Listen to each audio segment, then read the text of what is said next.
Welcome Tipton Tigers. This is our next installment in our Tipton Tiger University. Today, we'll be talking about some of our support services, MobiMax, IXL, and also FlipGrid. Thank you for coming out tonight. And as always, we hope that this presentation is both insightful and informative for all of you. We're going to get started with Mrs. Orlando, who's going to be leading us with MobiMax. We have Jessica Buzanowski that's going to be leading us with IXL, and our awesome kindergarten team of Miss Kesselu and Miss Randalls are going to be leading us with FlipGrid. So without further ado, I'm going to let Mrs. Orlando get started. If you have any questions, please feel free to drop it in the chat or save it for the end of the presentation, and we'll answer anything that you have. Thank you. Thank you, Dr. Lackey. I'm going to share my screen now. And, oops. All right, everybody can see MobiMax, correct? Yes. All right. So when you go to MobiMax, this is going to be an app in their backpack on ClassLink. So you're going to go to the sign in. It should automatically take them there, but if you have to use the browser, this is what it's going to look like. You're going to log in as a student, and there's a school code, and it's MI5521, and that's the same for all students. And then you're going to log in as your student. So I'm just logging in as a student now. So when you open it up, this is what's going to pop up. There's always a comic or joke for the kids to look at. There might be a raffle ticket that pops down to enter them into drawings. And then this is what you're going to see. So this up here is kind of like your dashboard. So if you click here, you're going to see all of the different tabs that they can go to for practicing. The second one is going to be their assignment. So the teacher may say on MobiMax, we're working on this in science class. I need you to go complete this on Mobi. This is where it's going to be located. Some may have a due date, some may not. When I assigned this to myself, I made a due date so you could see what that looks like. They should be in order for you. And then you just click the blue link and it's going to start the lesson. There are little videos and things that you have to move through. So this is what's included in the lesson. So there's 4 parts to this, but none of them are super long. And you just kind of walk through the assignment. Living and non-living things. Discover. So you can hear that it can read to you. Discover. And we're going to go back to the beginning, just so you don't have to listen to all of it. For this section, these are where the games are. They have to earn their game time by playing and working on their work and or practicing. So they can't just go play games for an hour. They do have to earn that time by doing actual work first.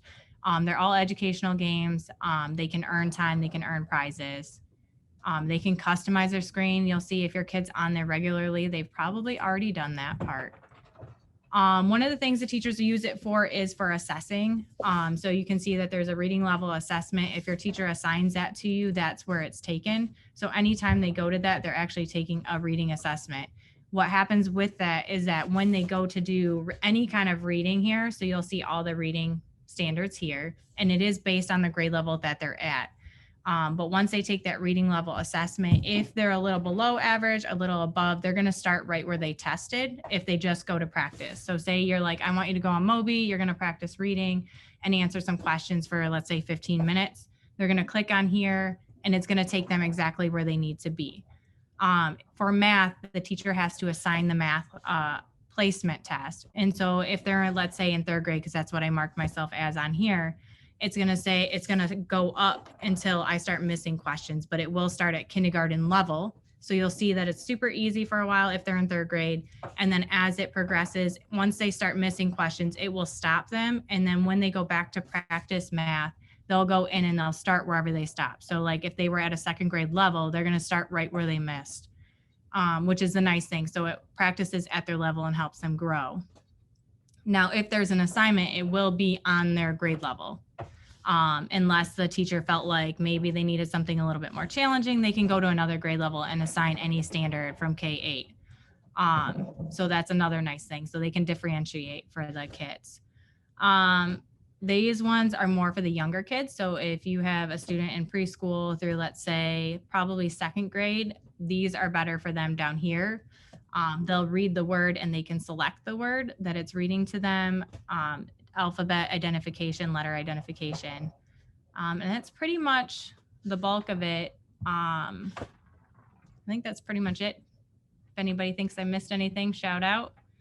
But other than that, it's pretty easy to navigate once they get into it.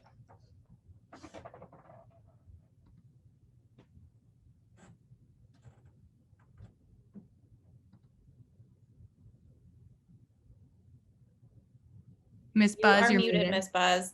I got it now. I'm used to being muted. So I am going to go over IXL, which I know a lot of parents have probably had experience with. It's been there since I've been at Tipton Academy.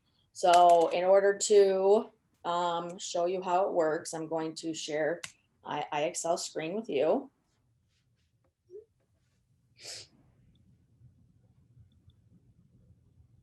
Okay, so I'm hoping everybody sees the screen.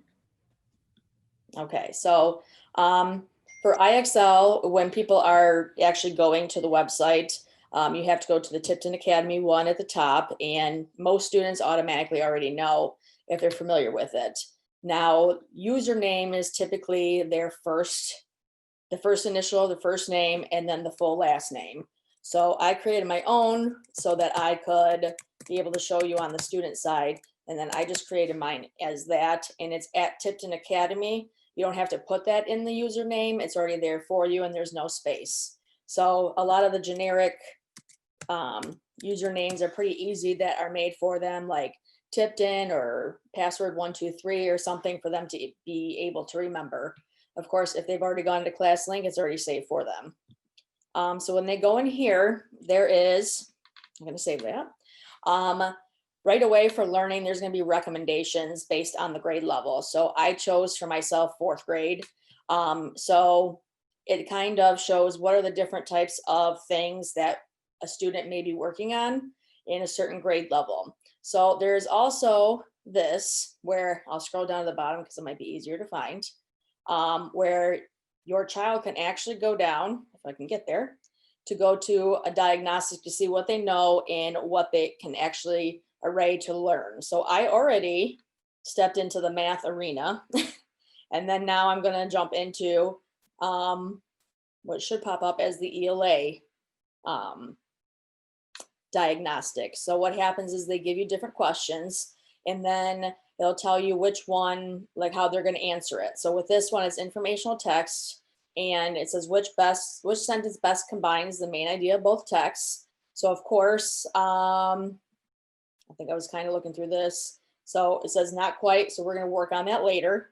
And for perimeter, if for some reason the student hasn't gotten to perimeter yet, because usually geometry is at the end, they can put as I don't know this yet. So they don't have to try something that they haven't learned yet. Select all shapes with a triangle as a face. And hopefully I will know what that is. Okay, and then as it goes on, it's going to give you different types of questions, and it's going to actually show you your progress. So if I was to step out, so right now it's showing me that here is where my level is for geometry. So if I was going to go back to my diagnostic now, I can step into the arena, and right now, from what I did is there's one recommended skill that they say that I should work on. And then you can look at the recommendations wall and pick one of those. So there's different types of things as they're working on. So even if they can take the diagnostic in their grade level, and there's things that you can automatically know that they need to practice. Also, teachers can give them assignments or list out different ones that they want their students to do. So when you go to here, if I go to math and my teacher tells me that I would like you to work on mixed operations. So we're going to do F mixed operations 1 and 2. So then a lot of students will know how to go on there. So each one in the letter is the main idea. And then of course there's different steps in each one. So what's good about this is as they're doing it, actually, if they hover over it, it's going to show you examples of the types of problems they're going to get. So even the teacher can show that, and they can see that ahead of time.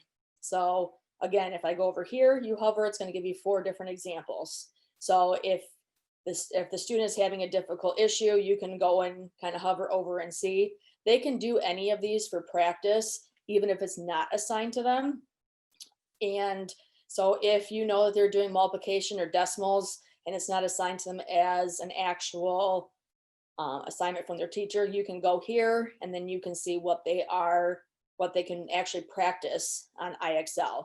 And you can do that yourself. I've done that before where I've jumped on and raced kids to see who could do multiplication faster. They always tell me to slow down because it's not fair. Well, that's why you gotta learn them. So, but there's different things in all of them. You can go to topics, you can go to grade level.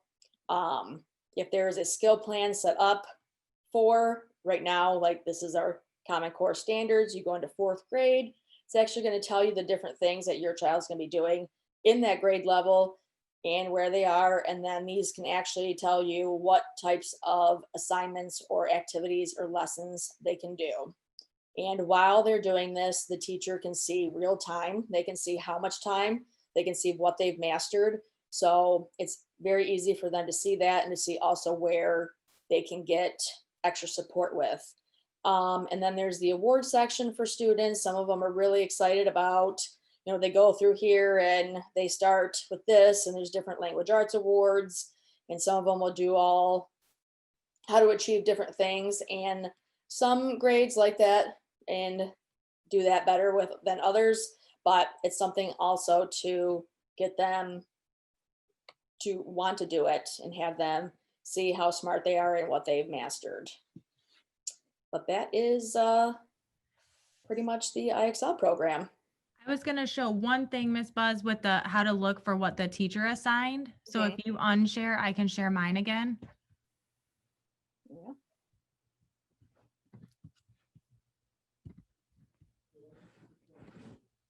All right, so what you're seeing right now is just my student account that I've set up.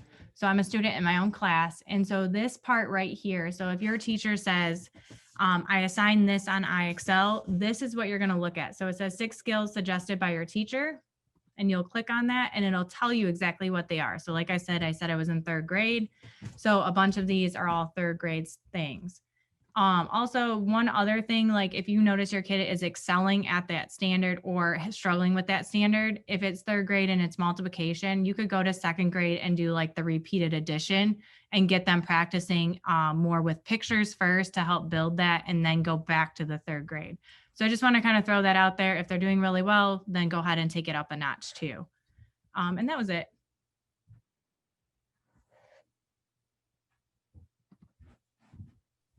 So Miss Randalls and Miss Castelloot. Hi, everybody. My name is Mrs. Castelloot. Myself and Miss Randalls have created a FlipGrid classroom to share with you. So I'm going to share my screen. This is what the teacher would see. And we started using this to get the peer-to-peer interactions for the kiddos, especially now that we are 100% virtual for the time being. This is going to allow the students to promote conversation and having that student engagement that they're not going to get because they're not in the classroom. So this is just a demo class, but this is what the teacher would see. You can create topics. So I created a topic, and you don't have to upload your own video, but I do for my kiddos to see it. I had a video saying, tell me your favorite color, your favorite season, and your favorite food. And so when they get into the screen, they can watch the video. I don't want to watch myself.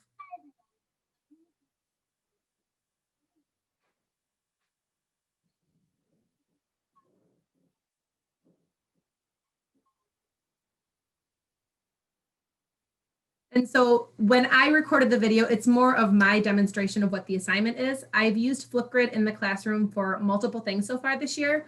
One of the best ones that I thought the kids really enjoyed was when we did our germs research project. One of the assignments was sequencing how to wash hands.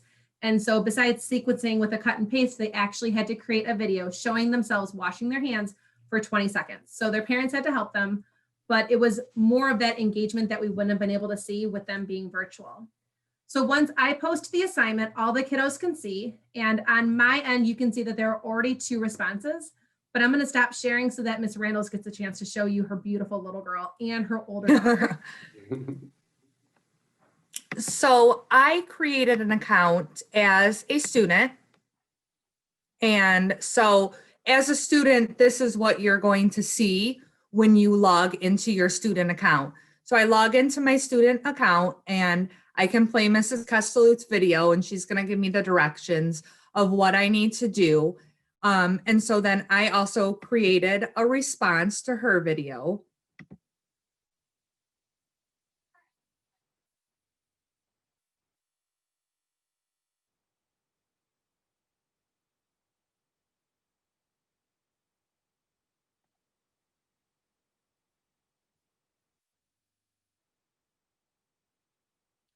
And then once I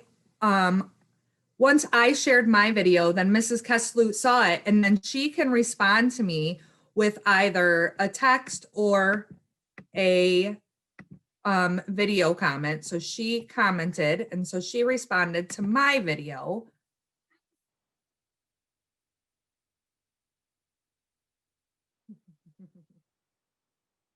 So that was my first time watching that. So she can respond to mine, and other students can respond too.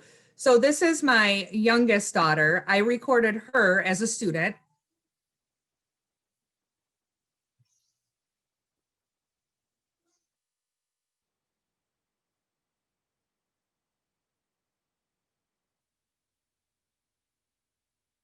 So that was Charlie's response to Mrs. Castellute's video, but then the students can also respond to each other. So I had my oldest daughter respond to my youngest daughter, so they can actually communicate with each other, say hi to each other, watch each other's videos.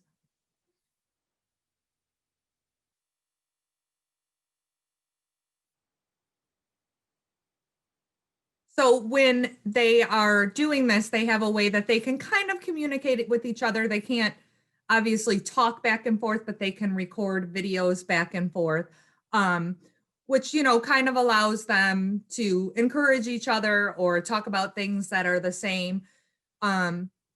This is a really great thing to use when you are doing something for comprehension and you want something a little more than just them drawing a picture or, you know, trying to write a sentence. They can actually tell you what they're thinking as they're thinking it. And then it's a great way for them to like have a conversation with each other and an actual discussion about the story and what they're doing. I got some really cute ones when we did fire safety. So I asked them to record a response about what they learned about fire safety. So, you know, some of them just went on and on about everything they learned, but it really shows you, it really shows us as the teachers, you know, kind of, you know, what they're thinking and what they're really getting out of what we're teaching them. And that is FlipGrid. Awesome. Thank you so much. As always and whatnot, thank you for everyone that's attending. If you're watching this as a video recording, please feel free to shoot us any type of dojo message or email if you do have questions about it. Mrs. Kesselou, Miss Randalls, Jessica Buzanowski, and Mrs. Orlando, you guys did an awesome job tonight. Thank you so much. If anyone has questions, remember you can find us all on Classroom Dojo. You can shoot us a message. Thank you, and I hope you enjoyed it this evening.